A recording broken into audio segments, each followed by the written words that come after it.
Atenção! Começa agora uma teleaula de História do Ensino Fundamental. Você vai assistir a teleaula de número 22. Bons estudos!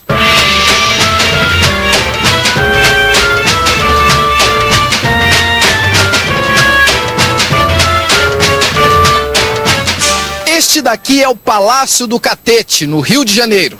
Era daqui que os presidentes da República governavam o Brasil, até a troca da capital do Rio de Janeiro para Brasília. Vamos entrar e conhecer o poder por dentro?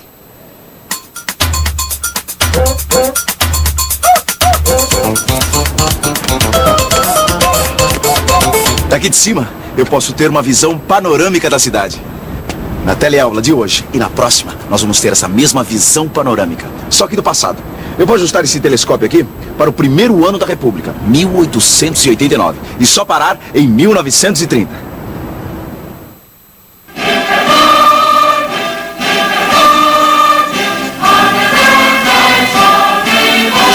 República Velha. É assim que nós chamamos o período que vai de 15 de novembro de 1889, quando o Marechal Deodoro proclamou a República, até a Revolução de 1930, que modificou o jogo de poder que dominava o Brasil. A República Velha foi de 1889 até 1930. Ela pode ser dividida em duas fases. A militar, que durou de 1889 a 1894, e a oligárquica, que foi de 1894 a 1930. A fase militar também é chamada de República da Espada. É uma outra maneira de falar de uma fase comandada por militares. Esta fase durou até 1894. O primeiro presidente militar foi o Marechal Deodoro da Fonseca, aquele mesmo que proclamou a República. Ele ficou sendo presidente provisório e logo depois foi eleito pelo Congresso Constituinte. O seu governo durou pouco. Muito autoritário, Deodoro resolveu fechar o Congresso e foi deposto. No seu lugar assumiu o vice-presidente de Deodoro, o Marechal Floriano Peixoto, em 1891. Ordem e progresso. O que isso quer dizer mesmo? Para os positivistas, era tratar bem da população, estabelecendo direitos como saúde e educação. Mas os positivistas não davam muita importância aos direitos políticos, como o voto e a organização partidária. Quer dizer, os positivistas eram democratas, mas não muito. E os positivistas ainda arrumaram brigas com outros grupos do Congresso Constituinte, os conservadores liberais e os republicanos radicais. Vamos ver no que deram essas brigas. Além dos positivistas, o Congresso era formado pelos conservadores liberais. Os conservadores liberais eram maioria e representavam os fazendeiros de café. Defendiam os interesses e privilégios dos donos de terra, dos negociantes e banqueiros. Foram os conservadores liberais que batizaram oficialmente o país com o nome de República dos Estados Unidos do Brasil. O terceiro grupo, liderado por Silva Jardim e Lopes Trovão, era o dos republicanos radicais. Os republicanos radicais lutavam pelos direitos civis e políticos do povo. Queriam que o Estado fornecesse saúde e educação gratuitas e terras para todos. Para os conservadores, esse grupo era exaltado, idealista e inimigo da ordem. Eu estava aqui olhando como essas brigas no Congresso afetaram o resto do país. Com a proclamação da República, as províncias passaram a se chamar estados. Ganharam autonomia, isto é, podiam organizar suas próprias constituições. No Rio Grande do Sul, havia um conflito entre os positivistas e os liberais. Um conflito tão sério que acabou em revolução. A Revolução Federalista. As brigas entre os positivistas, os conservadores liberais e os republicanos radicais explodiram para valer no Rio Grande do Sul. Lá arrebentou a Revolução Federalista. Federalismo é a forma de governo pela qual diversos estados se reúnem numa só nação, mas conservando sua autonomia. Pois a Revolução no Rio Grande do Sul queria justamente isso, que o Estado tivesse mais poder de decisão sem depender tanto do presidente. Os revolucionários defendiam o parlamentarismo, onde o poder do presidente é dividido com o Congresso, ou seja, os parlamentares. A Revolução Federalista foi sangrenta e alcançou até o Rio de Janeiro. No Rio, na Baía de Guanabara, houve a Revolta da Armada. O presidente Floriano Peixoto ganhou o apelido de Marechal de Ferro. Dá para adivinhar por quê?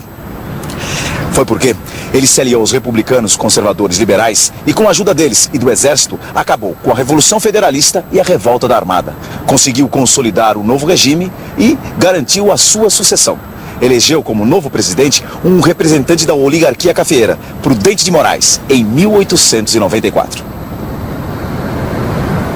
Este aqui é Prudente de Moraes, o primeiro presidente civil da República. Agora nós passamos da fase militar para a fase oligárquica. Oligarquia, você sabe, é o governo de poucas pessoas, pertencentes a um mesmo partido, classe ou família. Oligarquia, substantivo feminino, governo de poucas pessoas, pertencente a um mesmo partido, classe ou família, predomínio de uma facção ou grupo na direção dos negócios públicos. Por que fase oligárquica? Porque um novo equilíbrio de forças estava acontecendo. Os representantes dos fazendeiros de café, que eram maioria no Congresso, apoiaram Floriano Peixoto. Como recompensa, ganharam a presidência. Prudente de Moraes era paulista e ficou conhecido como pacificador, porque anistiou os rebeldes da Revolução Federalista e da Revolta da Armada. Mas, na verdade, Prudente de Moraes não foi tão pacífico assim. Foi durante o governo dele que aconteceu a Revolta de Canudos. No Arraial de Canudos, na Bahia, havia um povoado com 20 a 30 mil habitantes. O líder do povoado era Antônio Conselheiro. Conselheiro era um líder religioso e queria a volta da monarquia. O governo republicano mandou para Canudos uma expedição de mais de 8 mil homens. O arraial foi arrasado a ferro e a fogo em 1897. Em 1898, o novo presidente, Campos Salles, assume um país falido. O tesouro havia se esgotado com os gastos das campanhas militares. Campos Salles conseguiu recuperar as finanças do país. Fez uma administração rígida, com muito sacrifício do povo, mas reforçou o domínio das oligarquias, inaugurando a política dos governadores, que funcionava da seguinte maneira. O presidente favorecia os governadores dos estados. Os governadores dos estados favoreciam os coronéis, que por sua vez garantiam o voto dos governadores e dos presidentes. E assim, uma mão lavava a outra. Você deve estar imaginando que já viu isso em algum lugar, não é? Bom, mas se em matéria de política o país mudava pouco, na área das ciências e tecnologia o Brasil se modernizava. Paris, França, 1898. Santos Dumont encanta a cidade de Paris com seus balões tripulados. Chega ao Brasil uma nova maravilha, o cinema. São Paulo, 1900. Inaugurada a primeira linha de bondes elétricos. O sucessor de Campos Salles foi Rodrigues Alves, que governou de 1902 a 1906. Fez um governo de grandes reformas e grandes polêmicas. Vamos ver algumas dessas reformas. Rodrigues Alves modernizou a cidade do Rio de Janeiro. Construiu a Avenida Central, que hoje se chama Avenida Rio Branco. Nomeou o médico sanitarista Oswaldo Cruz para lutar contra a febre amarela, eliminando águas paradas e cuidando do lixo que dava origem a mosquitos e ratos. A varíola, outra doença comum na época, foi combatida pela vacina. Essas reformas todas tinham um outro lado. Não havia uma preocupação em preparar a população para elas. Vamos ver como a população reagiu. Só para construir a Avenida Central, demoliram 1.681 casas e cortiços. Quase 20 mil pessoas tiveram que se mudar para os subúrbios ou para os morros. Um desses morros, chamado Favela, acabou emprestando o nome para os agrupamentos de barracos que nós conhecemos hoje. Para eliminar ratos e mosquitos, as casas eram invadidas e saneadas sem permissão dos moradores.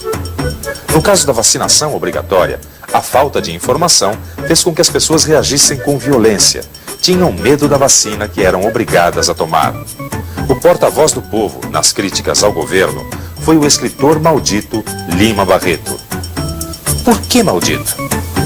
Porque Lima Barreto criticava intensamente os dirigentes do país. Para ele, o governo estava querendo separar dois mundos: o mundo dos privilegiados e o mundo dos deserdados. Para Lima Barreto, isso era impossível, pois um mundo dependia do outro. Ele dizia que havia no Rio duas cidades: a cidade europeia e a cidade indígena. Em seu livro, Recordações do Escrivão Isaías Caminha, há um comentário sobre a reforma urbana. Como isso mudou? Então, de uns tempos para cá, parece que essa gente está doida. Botam abaixo, derrubam casas, levantam outras, tapam as ruas, abrem outras. Estão doidos. Com seu trabalho de escritor, Lima Barreto mostrou aos leitores de sua época a falta de visão do governo para os verdadeiros problemas do povo. E isso vale até hoje. Apesar das críticas, as mudanças impostas pelo governo iam acontecendo. Enquanto isso, surgiam novas manifestações culturais que sobrevivem até hoje. 1902. Euclides da Cunha lança o livro Os Sertões. O livro conta a história de Canudos e é uma denúncia da situação de atraso e pobreza em que vive a população rural. 1905. Pelo Telefone, de Ernesto Santos, é o primeiro samba lançado no país e faz um enorme sucesso. Um dos acertos do governo Rodrigues Alves foi a escolha do seu ministro das Relações Exteriores, o Barão do Rio Branco. O Barão se deu tão bem no cargo que lá ficou por 3 governos. Foi um dos ministros mais populares da República Velha. E tudo isso por quê? O Barão do Rio Branco resolveu várias questões de limites que estavam pendentes no Brasil. Negociou com a Argentina a região das Palmas, no oeste dos estados de Santa Catarina e Paraná. Graças ao Barão, o Brasil aumentou seu território. Conseguiu negociar o Amapá com a França e ainda comprou o território do Acre da Bolívia. A nossa teleaula de hoje para por aqui. Na próxima, nós vamos conhecer os outros presidentes da República Velha, com seus erros e acertos. Por enquanto, fique com o panorama do Brasil na mudança do século XIX para o século XX.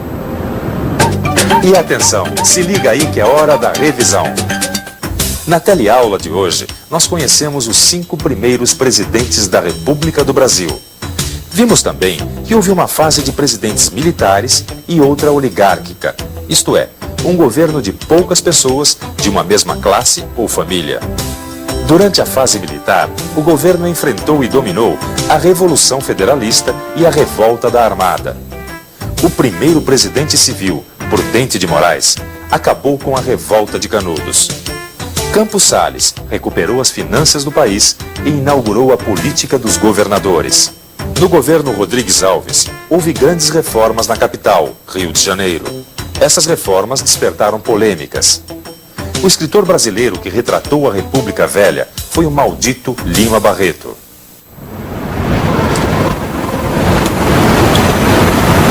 Hoje nós vimos a história por aqui. Mas a história da nação brasileira continua acontecendo aqui, ó. Bem na nossa frente. História a gente aprende nos livros e olhando em volta. E a história que está acontecendo agora é a sua. Pense nisso até a próxima aula.